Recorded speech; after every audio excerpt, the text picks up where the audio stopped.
The Joe Rogan Experience. This book, The Myth of Normal.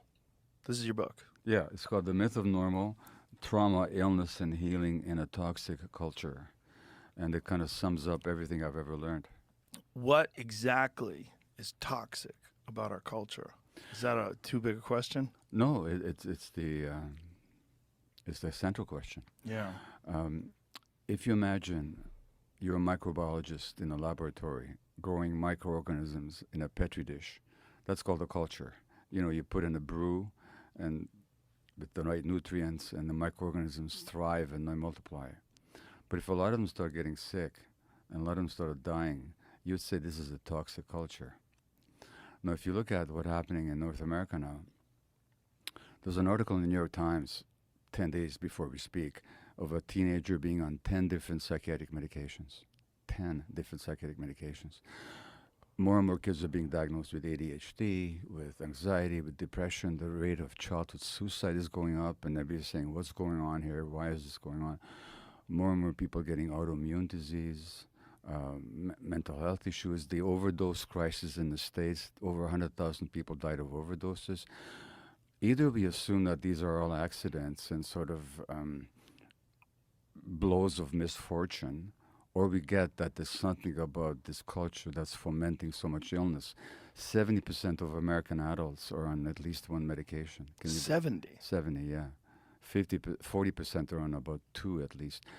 That's a toxic culture. There's all kinds of. Now I could talk about what makes it that way, but when I talk about toxic culture, I'm talking about its impact on the people who inhabit it. So this toxic culture, are you just talking about the overall way human beings communicate? Is it the way we're being raised? Is it the foods we eat? Is it everything? It's all done. It's all. And salient amongst them, how we raise our kids. What about how we raise our kids? Well,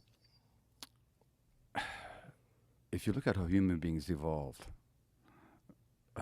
over millions, really, of years and hundreds of thousands of years, and even our own species has been on the earth for about 150, 200,000 years. For all that time, until the blink of an eye ago, we lived out in nature in small band hunter-gatherer groups where kids were raised communally. So that it wasn't just an isolated nuclear family or an isolated mother or father. It was grandparents and uncles and aunts and the whole community. It takes a village, as the saying goes. It takes a whole community. Now, children also were picked up when they cried. In fact, they were never even put down. They slept with their parents. They were breastfed for 3 or 4 years. In today's society, and I can start even before that, already we know that stresses on the pregnant women have a negative impact on the infant, physiological impact on the infant's brain development. I mean, it's not even controversial. In our society, we don't pay attention to women's emotional needs when they're pregnant, and we don't pay attention to the child's emotional needs. So the child needs to be held and accepted unconditionally. Now, in our society, we actually tell parents not to pick up their kids when they're crying. Yeah. And that is an insult and a trauma to the child. And that has an impact on the child's trust in the world, sense of safety, sense of belonging, how they feel about themselves.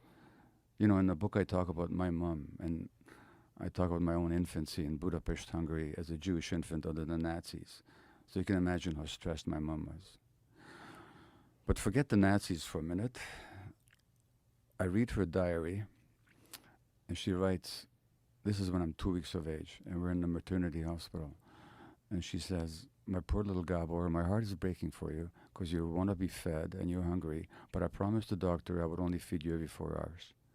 And you've been crying for the last hour and a half. What's it like for an infant to lie there next to their mom and not be picked up and fed for an hour and a half? Now try telling a mother baboon or a mother cat or a mother bear to ignore their child's distress for an hour and a half. So the very advice that we give to a lot of parents these days already damages the child. Where's that advice coming from? Like, who are the experts that thought it was a good idea to not pick up children when they're crying? It's been going on for about 100 years, maybe even longer. Dr. Spock, I don't know if you remember the name Benjamin Spock. His book was just the most influential parenting Bible for decades, to the 50s and the 60s and the 70s. And he talked about the tyranny of the baby. He wants to be picked up. He says, well, how you deal with that is you walk out and you shut the door and you don't go back. In other words, you isolate the infant. Now, look at how hunter-gatherers raise their children. They carry their babies everywhere.